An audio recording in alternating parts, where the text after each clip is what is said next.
Boss అనేది ఒక reality show. So Bigg Boss హౌస్కి కంటెస్టెంట్స్ని తీసుకువెళ్ళడానికే వాళ్ళు చాలా ప్రాపర్గా వాళ్ళకి అడ్రస్ తెలియకుండా కళ్ళకు గంతలు కట్టి షాడోస్ని పక్కన పెట్టి హౌస్లోకి వెళ్ళేంత వరకు కూడా వాళ్ళకి లొకేషన్ కూడా తెలియకుండా చాలా సీక్రెట్గా తీసుకెళ్తారు. ఇవి మనం ప్రీవియస్ ఇంటర్వ్యూలో చాలామంది చెప్పారు. బిగ్ బాస్ సీజన్ 2లోనే గణేష్ కావచ్చు, లేకపోతే శ్రీజ గారు కావచ్చు, ప్రతి ఒక్కరు చెప్తున్నారు వాళ్ళు హౌస్కి వెళ్ళేది కూడా వాళ్ళకి తెలియదు. అంటే హౌస్ అడ్రస్ ఎక్కడ అనేది కూడా వాళ్ళకి సరిగ్గా తెలియదు. అంత సీక్రెట్గా జరిగే షోలో నుంచి లోపల టాపిక్స్ బయటకు లీక్ అవ్వడము, ఏదో శివాజీ గారి బస్లో ఉండే క్వశ్చన్స్ వేరే వాళ్ళ కోసం ప్రిపేర్ చేస్తే అవి బయటకు వచ్చేసినాయి, అందుకని చెప్పి రీతుని ఎలిమినేట్ చేశారని చెప్పి చాలా టాపిక్స్ వస్తున్నాయి. బిగ్ బాస్ అనేది రియాలిటీ షో, ఒక స్టార్మా వాళ్ళు కండక్ట్ చేసిన షో. అంటే అంత ఈజీగా అన్ఫేర్గా గేమ్ రెప్యుటేషన్ పాడు చేసే విధంగా అన్ఫేర్ గేమ్ అయితే వాళ్ళు ఆడరు. సో ఏదైనా సరే ఫేర్గానే ఉంటుంది. ఆడియన్స్ ఓటింగ్ ప్రకారమే ఎలిమినేషన్స్ అనేవి జరుగుతాయి. అండ్ ఇంకొకటి ఏంటంటే చిన్న విషయం, నేను బిగ్ బాస్కి నేను అప్లై చేశాను, కానీ అగ్ని పరీక్ష వరకు నేను వెళ్ళలేదు. గ్రూప్ డిస్కషన్ థర్డ్ రౌండ్లో శ్రీజ గారికి నాకు ఒక టాపిక్ ఇచ్చారనమాట, అమ్మాయిల లవ్ గొప్పదా అబ్బాయిల లవ్ గొప్పదా అని చెప్పి. సో అక్కడ మా ఇద్దరికి మంచి ఫైట్ అయింది, లైక్ మాటలతో పెద్ద వారైంది. ఆమె విన్ అయ్యారు. సో నేను అగ్ని పరీక్ష వరకు కూడా వెళ్ళలేదు. అండ్ అక్కడికి వెళ్ళినప్పుడు కూడా మా దగ్గర స్మార్ట్ వాచెస్ కానీ అండ్ మొబైల్ ఫోన్స్ కానీ అట్లీస్ట్ ఏ ఎలక్ట్రిక్ డివైస్ కూడా మమ్మల్ని తీసుకెళ్ళనివ్వలేదు. అన్నీ వాళ్ళు హ్యాండ్ ఓవర్ చేసుకొని ఒక టోకెన్ ఇచ్చి మమ్మల్ని తీసుకొని వెళ్ళారు. సో అంత ఈజీగా అన్ఫేర్ గేమ్ అయితే కాదు బిగ్ బాస్ అనేది. బయట వీళ్ళందరూ ఏదో ఫేమ్ కోసం మాట్లాడుతున్నారు, కానీ బిగ్ బాస్ బిగ్ బాస్ హౌస్లోకి యాక్చువల్గా మనీ కోసమా? మనీ కాదండి. ఫస్ట్ థింగ్ ఏంటంటే, అంటే ఎటువంటి బ్యాక్గ్రౌండ్ లేకుండా, ఎటువంటి అంటే లైక్ ఫైనాన్షియల్ స్టేటస్ లేకుండా ఇండస్ట్రీలో ఒక యాక్టర్గా సెటిల్ అవ్వాలంటే చాలా కష్టం. అన్నిటికంటే ఫస్ట్ జనాలు మనల్ని యాక్సెప్ట్ చేస్తే మనం ఒక యాక్టర్గా నిలదొక్కుకోగలం. సో జనాలు మనల్ని యాక్సెప్ట్ చేయాలంటే మనలో ఉన్న రియాలిటీ ఏంటి, ఈ పర్సన్ ఎలాంటి వాడు అనేది తెలిస్తేనే జనాలు మనల్ని యాక్సెప్ట్ చేస్తారు. సో అలా మనల్ని మనం ప్రజెంట్ చేసుకోవడానికి the best platform Bigg Boss అని నాకు అనిపించింది. సో అందుకని నేను బిగ్ బాస్కి వెళ్ళాలనుకున్నాను. సో ఈసారి కూడా కన్నడ వాళ్ళకే కప్పిస్తారు అని చెప్పి అంటున్నారు. సో దానికి మీరు ఏమంటారు? కన్నడ వాళ్ళకి కప్పు లాస్ట్ ఒక్కసారే కదా వచ్చింది, నిఖిల్ గారికి. అంతకుముందు కన్నడ వాళ్ళకి ఎవరికి రాలేదు కప్పు.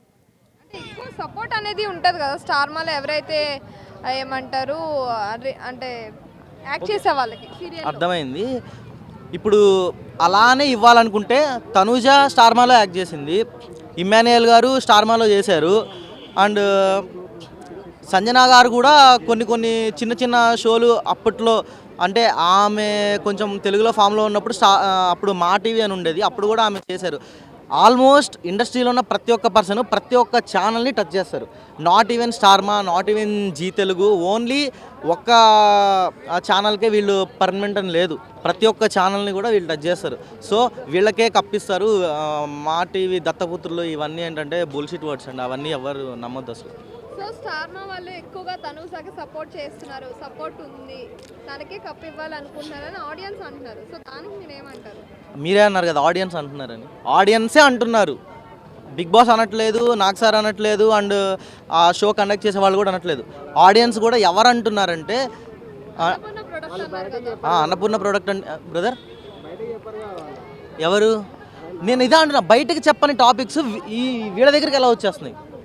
ఇప్పుడు ఒక కృష్ణానగర్ పార్క్ దగ్గర ఒక మీడియా వాళ్ళు వచ్చి బిగ్ బాస్ గురించి జెన్యూన్ టాక్ కోసం పబ్లిక్ని అడిగినప్పుడు, యాక్చువల్ చెప్పాలంటే ప్రతిరోజు కామన్గా కనిపించే వాళ్ళే వీళ్ళు, పబ్లిక్ కాదు. వీళ్ళలో పబ్లిక్ చాలా తక్కువ మంది ఉన్నారు. డైరెక్ట్గా పబ్లిక్ దగ్గర ఎవరు కూడా రివ్యూస్ తీసుకోవట్లేదు.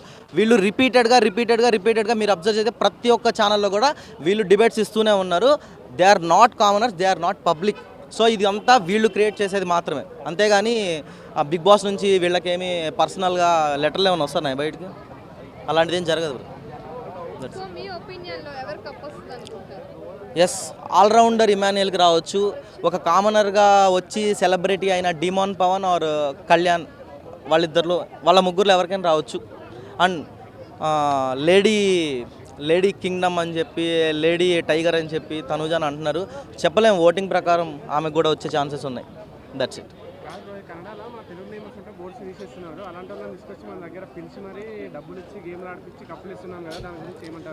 బ్రదర్, మనం దీని గురించి మాట్లాడడానికంటే ముందు మన తెలుగులో యాక్టింగ్ అంటే ఇంట్రెస్ట్ ఉండి ఇండస్ట్రీకి రావాలనుకునే అమ్మాయిలు చాలామంది ఉన్నారు, అవునా?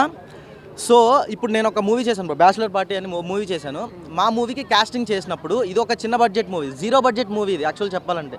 0 బడ్జెట్ మూవీలో మేము చేసినప్పుడు కాస్టింగ్ చేసేటప్పుడు ప్రతి డైరెక్టర్ కూడా ఏంటంటే తక్కువ బడ్జెట్లో మనకి యాక్టర్స్ రావాలి, కొత్త వాళ్ళకి ఛాన్స్లు ఇవ్వాలని చూస్తారు.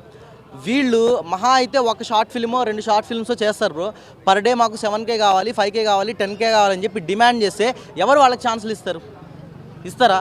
సపోజ్ ఇప్పుడు మీరే ఉన్నారు బ్రదర్, మీరు ఒక వెబ్ సిరీస్ చేస్తున్నారు, మీకు ప్రొడ్యూసర్ లిమిటెడ్ బడ్జెట్ ఇచ్చారు, ఆ బడ్జెట్లో మిమ్మల్ని కాస్టింగ్ చేసి చేయమన్నారు. బట్ ఏంటంటే ఒక షార్ట్ ఫిల్మో 2 షార్ట్ ఫిల్మో చేసిన ఒక అమ్మాయి వచ్చి నాకు పర్ డే 10K ఇస్తే నేను చేస్తాను, ఎందుకంటే నేను లాస్ట్ చేసిన షార్ట్ ఫిల్మ్లో ఒక వీడియో 1 మిలియన్ వ్యూస్ వచ్చిన యూట్యూబ్లో అని చెప్పానంటే మీరు ఛాన్స్ ఇస్తారా? ఎవరు ఇవ్వరు. ఈవెన్ నేను చేసినా సరే ప్యాషన్తో ఉండి వర్క్ చేసే వాళ్ళకి ఎవరైనా ఛాన్సెస్ ఇస్తారు, అంతేగాని పర్ డే ఇంత కావాలని చెప్పి డిమాండ్ చేసేవాళ్ళు పైకి రాలేరు బ్రదర్.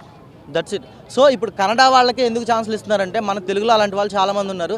మన తెలుగులో ఉండే ఎవరైతే ఇన్ఫ్లుయెన్సర్స్ కానీ ఎవరైతే అప్కమింగ్ యాక్ట్రెస్ అవ్వాలనుకుంటున్న అమ్మాయిలు ఉన్నారో వాళ్ళు కొంచెం మనం ఇండస్ట్రీలో ఎదగాలి, మనం కూడా తెలుగు హీరోయిన్లు అని ఒక మంచి పేరు తెచ్చుకోవాలనుకునే వాళ్ళు కొంచెం ఫినాన్షియల్గా ఆ డిమాండ్ చేయడం తగ్గించి వచ్చిన ప్రతి ఒక్క రోల్ని కూడా వాళ్ళు యూటిలైజ్ చేసుకొని వాళ్ళ యాక్టింగ్ పర్ఫార్మెన్స్ అనేది జనాలకి నచ్చేటట్టు చేస్తే డెఫినెట్లీ ఇప్పుడు ఎంతమంది బాలీవుడ్, కోలీవుడ్, శాండిల్వుడ్ నుంచి ఎంతమంది హీరోయిన్లు ఉన్నారో వాళ్ళకంటే డబల్ పర్ఫార్మెన్స్ ఇచ్చే యాక్టర్స్ మన తెలుగులో ఉన్నారు. బట్ వాళ్ళు రెమ్యునరేషన్స్ బాగా ఎక్స్పెక్ట్ చేస్తున్నారు కాబట్టే రాలేకపోతున్నారు పైకి. That's it.